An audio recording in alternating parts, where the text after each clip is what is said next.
사도신경으로 우리 신앙을 고백하겠습니다. 나는 전능하신 아버지 하나님 천지의 창조주를 믿습니다. 나는 그의 유일하신 아들 우리 주 예수 그리스도를 믿습니다.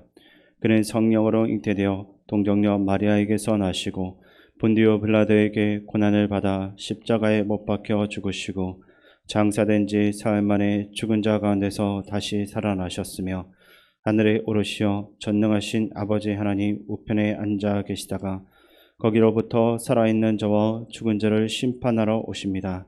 나는 성령을 믿으며 거룩한 공교회와 성도의 교제와 죄를 용서받는 것과 몸의 부활과 영생을 믿습니다. 아멘.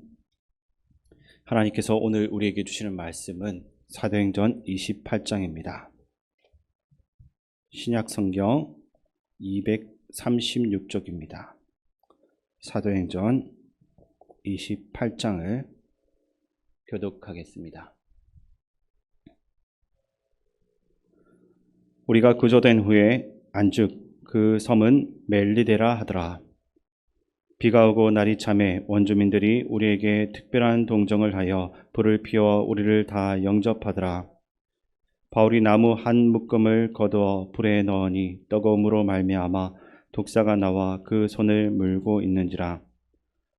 원주민들이 이 짐승이 그 손에 매달려 있음을 보고 서로 말하되 진실로 이 사람은 살인한 자로다.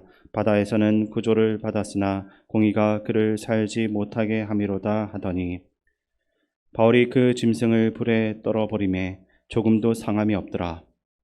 그들은 그가 붙든지 혹은 갑자기 쓰러져 죽은 줄로 기다렸다가 오래 기다려도 그에게 아무 이상이 없음을 보고 돌이켜 생각하여 말하되 그를 신이라 하더라. 이 섬에서 가장 높은 사람 보블리오라 하는 이가 그 근처에 토지가 있는지라. 그가 우리를 영접하여 사흘이나 친절히 머물게 하더니 보블리오의 부친이 열병과 이질에 걸려 누워 있거늘 바울이 들어가서 기도하고 그에게 안수하여 낫게 하매 이러므로 섬 가운데 다른 병든 사람들이 와서 고침을 받고 후아내로 우리를 대접하고 떠날 때 우리 쓸 것을 배에 실었더라. 석 달 후에 우리가 그 섬에서 겨울을 난 알렉산드리아 배를 타고 떠나니 그 배의 머리 장식은 디오스 그로라.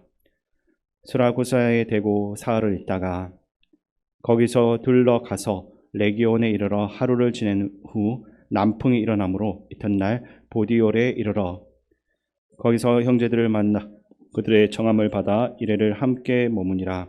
그래서 우리는 이와 같이 로마로 가니라. 그곳 형제들이 우리 소식을 듣고 아비오 강장과 트레이스 타베르네까지 맞으러 오니 바울이 그들을 보고 하나님께 감사하고 담대한 마음을 얻으니라. 우리가 로마에 들어가니 바울에게는 자기를 지키는 한 군인과 함께 따로 있게 허락하더라. 사흘 후에 바울이 유대인 중 높은 사람들을 청하여 그들이 모인 후에 이르되 여러분 형제들아, 내가 이스라엘 백성이나 우리 조상의 간습을 배척한 일이 없는데 예루살렘에서 로마인의 손에 죄수로 내준 바 되었으니 로마인은 나를 신문하여 죽일 제목이 없으므로 석방하려 하였으나 유대인들이 반대하기로 내가 마지못하여 가이사에게 상소하며 내 민족을 고발하려는 것이 아니니라. 이러므로 너희를 보고 함께 이야기하려고 청하였으니 이스라엘의 소망으로 말미암아 내가 이 쇠사슬에 매인 바 되었노라. 그들이 이르되 우리가 유대에서 내게 대한 편지도 받은 일이 없고 또 형제 중 누가 와서 내게 대하여 좋지 못한 것을 전하든지 이야기한 일도 없느니라. 이에 우리가 너의 사상이 어떠한가 듣고자 하니 이 바에 대하여는 어디서든지 반대를 받는 줄 알기 때문이라 하더라. 그들이 날짜를 정하고 그가 유숙하는 집에 많이 오니 바울이 아침부터 저녁까지 강론하여 하나님의 나라를 증언하고 모세의 율법과 선자의 말을 가지고 예수에 대하여 권하더라. 그 말을 믿는 사람도 있고 믿지 아니하는 사람도 있어 서로 맞지 아니하여 흩어질 때 바울이 한 말로 이르되 성령이 선지자 이사야를 통하여 너희 조상들에게 말씀하신 것이 옳도다. 일러스되 이 백성에게 가서 말하기를 너희가 듣기는 들어도 도무지 깨닫지 못하며 보기는 보아도 도무지 알지 못하는도다. 이 백성들의 마음이 우둔하여져서 그 귀로는 둔하게 듣고 그 눈은 감았으니 이는 눈으로 보고 귀로 듣고 마음으로 깨달아 돌아오면 내가 고쳐줄까 함이라 하였으니 그런즉 하나님의 이 구원이 이방인에게로 보내어진 줄 알라. 그들은 그것을 들으리라 하더라. 바울이 온 이태를 자기 셋집에 머물면서 자기에게 오는 사람을 다 영접하고 하나님의 나라를 전파하며 주 예수 그리스도에 관한 모든 것을 담대하게 거침없이 가르치더라. 아멘. 앞서 보셨던 23장 11절에서 언급한 것처럼 바울의 사명은 복음을 전하는 것이었는데 그가 복음을 전할 곳 중에는 로마도 포함되어 있었습니다. 그렇기 때문에 이러한 사명에 있는 바울은 반드시 로마로 가야만 했습니다. 비록 가는 길에 배가 부서지고 여러 번 죽을 수 있는 고난을 당했지만 로마에서 복음을 전해야만 하는 사명이 있었던 바울은 계속해서 나아갈 수가 있었습니다. 이것을 증언하는 말씀이 오늘 본문인데 폭풍을 만나서 바다에서 표를 죽이던 바울과 그 일행들은 육지에 무사히 도착했습니다.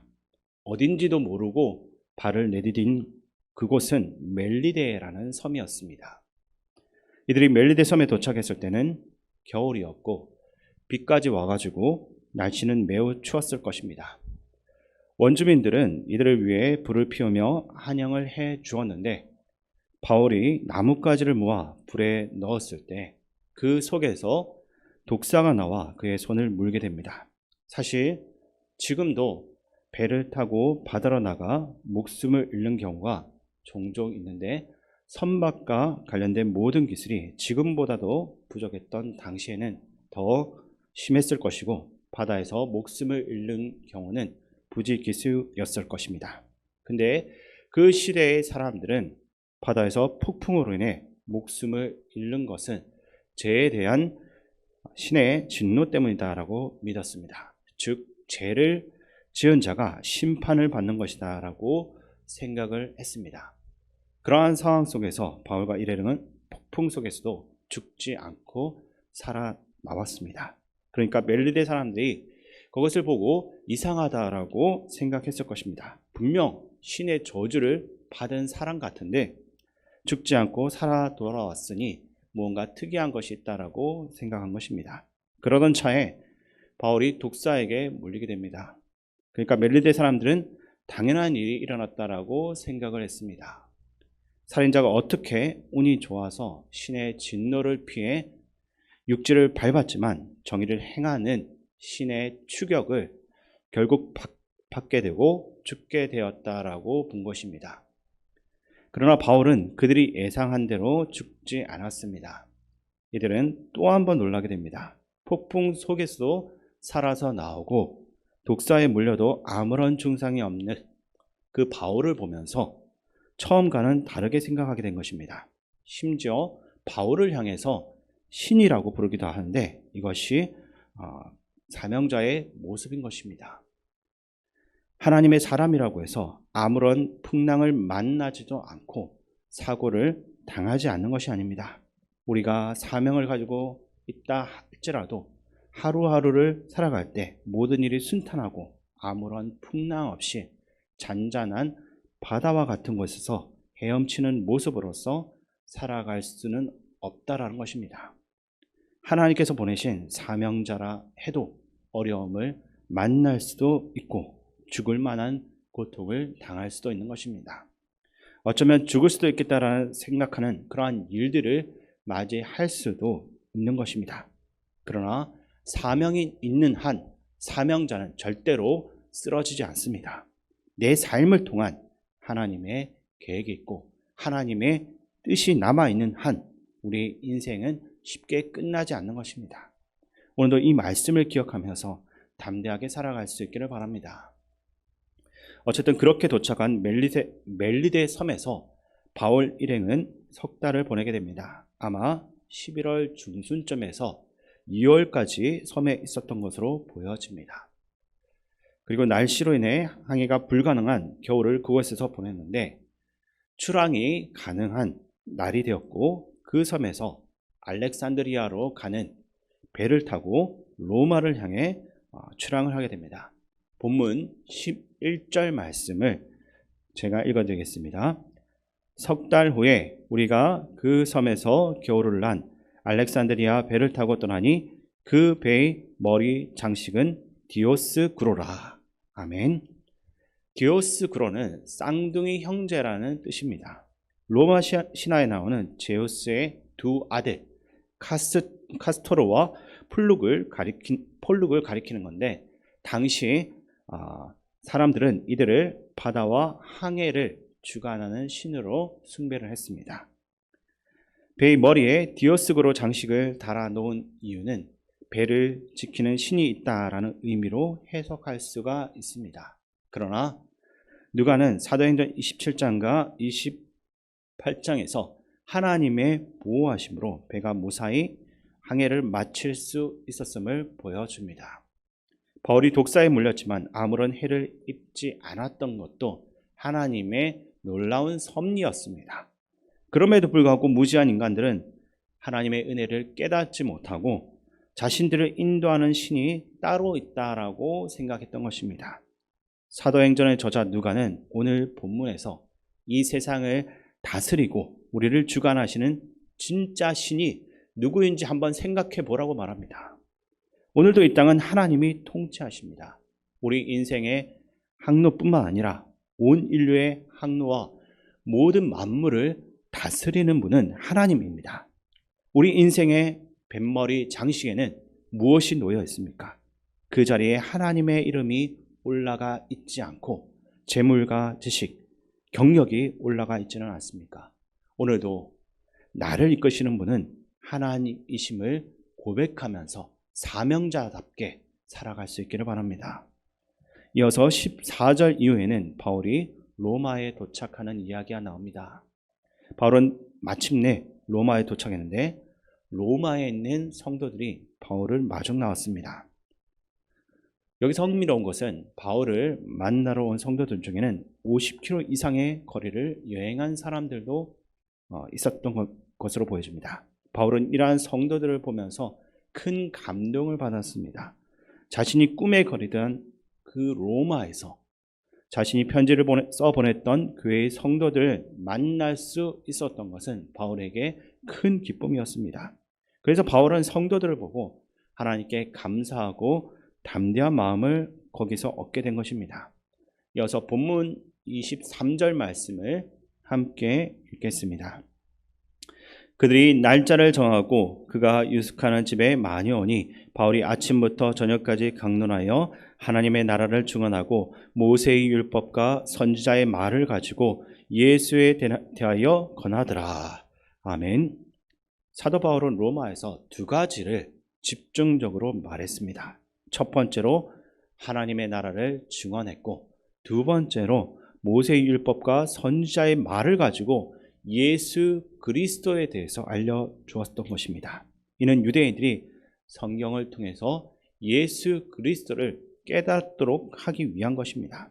사실 사도행전에서 하나님 나라의 복음과 예수 그리스도는 그의 동일한 의미로 사용되어지는 것입니다. 누가는 바울이 하나님 나라를 전파하였고 주 예수 그리스도에 관하여 담대히 가르쳤다라고 기록했습니다. 이는 결국 복음을 전한 것과 같은 의미인 것입니다. 이 당시 바울은 로마에서 가택연금 상태에 있었습니다. 비록 다른 제수들에 비하면 어느 정도 좀 자유로운 움직임을 가질 수는 있었지만 완전한 자유는 아니었습니다. 그렇게 순리대로 하면 가택연금에서 풀려나려고 노력을 해야만 했습니다. 이를 위해서 자신을 찾아오는 사람들을 잘 대접하고 이 가택연금에서 풀려날 수 있도록 도와달라고 제안해야만 했던 것입니다. 그러나 바울은 복음을 전하고 사람들이 예수 그리스도에게 돌아오는 것에만 관심이 있었고, 그런 바울은 그 상황 속에서도, 죽음을 앞둔 그 상황 속에서도 하나님 나라를 전파하며 주 예수 그리스도에 관한 모든 것을 담대하게 또 거침없이 전했습니다. 이것이 바울이 로마에서 했던 일입니다. 오늘도 우리는 바울처럼 사명을 가진 사람으로서 살아가게 될 것입니다. 각자의 환경이 다르고 처소가 다르지만 우리 모두는 각자가 하나님께 받은 사명이 있습니다. 어떠한 순간을 살아간다 할지라도 다른 무엇보다도 먼저 우리가 받은 그 사명을 생각하고 또 그 사명 따라 살아감으로 이 땅에 하나님 나라와 주 예수 그리스도를 전파하는 주님의 사명자로서 살아갈 수 있기를 주의 이름으로 축원드립니다. 존귀하신 주님, 이 세상에서 사명을 품고 살아가는 것이 우리에게는 너무나도 어려운 일입니다. 삶의 다양한 문제들과 나를 둘러싼 상황들이 우리로 하여금 세상만 바라보게 만듭니다. 주님, 그럼에도 우리가 눈을 들어 주님만을 바라보게 하시고 주님의 눈으로 세상을 바라보기를 원합니다. 오늘 하루 살아가는 것에만 급급해서 매달려 사는 인생이 아니라 주님이 주신 사명을 품고 아름다운 삶을 만들어 가게 하여 주옵소서. 우리 그리스도인들을 통해 이 세상이 아름다워지게 하시고 우리의 헌신과 충성을 통해 하나님의 뜻이 이 세상 속에서 이루어지게 하옵소서. 우리의 주님이신 예수 그리스도의 이름으로 기도드립니다. 아멘. 주기도문으로 예배를 마치겠습니다. 하늘에 계신 우리 아버지, 아버지의 이름을 거룩하게 하시며 아버지의 나라가 오게 하시며 아버지의 뜻이 하늘에서와 같이 땅에서도 이루어지게 하소서. 오늘 우리에게 일용할 양식을 주시고 우리가 우리에게 잘못한 사람을 용서하여 준 것 같이 우리 죄를 용서하여 주시고 우리를 시험에 빠지지 않게 하시고 악에서 구하소서. 나라와 권능과 영광이 영원히 아버지의 것입니다. 아멘. 이 시간 말씀을 가지고 기도할 때 먼저 기도하실 것은 어떤 순간을 살아간다 할지라도 주님께서 주신 사명을 먼저 생각하고 그 사명을 따라서 살아가는 복된 하루가 되게 될 수 있도록 기도하시고, 두 번째로 기도하실 때 오늘도 내 삶을 통해서 하나님 나라를 전파하며 주 예수 그리스도에 관한 모든 것을 담대하고 거침없이 전할 수 있도록 기도하시기 바랍니다. 그리고 나라와 민족 이 땅의 지도자를 위해 기도하시고 또한 우리 교회와 성도님들을 위해 기도하실 때 김재민 원로 목사님과 박지영 권사님 건강 회복 위해 기도해 주시고 또 김덕래 권사님 남편 성일경 씨가 폐렴으로 중환자실에 있습니다. 성일경 씨를 회복을 위해서도 기도해 주시기 바랍니다. 그리고 우리 교회 어르신과 군 복무 중인 청년들 다음 세대와 고3 학생들을 위해서 기도해 주시기 바랍니다. 마지막으로 세계평화와 세계각지에서 복음 전하기 위해 헌신하는 선교사님과 담임 목사님을 위해 함께 기도하며 나아가겠습니다. 존귀하시고 사랑이 많으신 대단한 오늘도 우리를 불러주시고 저의 말씀을 듣게 하여 주시니 감사드립니다. 아버지 하나님, 바울은 감옥과 같은 그런 자유롭지 못한 상황 안에 있었고 또 죽음 앞에 있었지만 그럼에도 불구하고 자신의 남은 인생 마지막까지 주의 복음을 전할 때 모든 것을 다 바쳤습니다. 하나님 나라와 주 예수 그리스도를 전하는데 담대하고 거침없이 전하려고 하는데 이러한 모습이 우리 안에도 나타나기 원합니다. 세상의 비난 가운데서 또 세상 걱정과 염려로 하루하루를 살아가다 보니 주의 복음을 전파해야 합니다. 하나님 나라를 이 땅 가운데 세워야 된다는 그 사명을 잊어버리고 살아갈 때가 많습니다. 다시 한 번 더 우리가 사명자로서의 그 본분을 깨달아 오늘 하루를 살아가는 가운데 우리의 삶 속에서 주의 복음을 전하는데 동림을 다할 수 있도록 도와주시옵소서. 우리 교회 가운데 아픔이 있는 일, 구체적인 아픔이 있는 일 주께서 치유하여 주시고 회복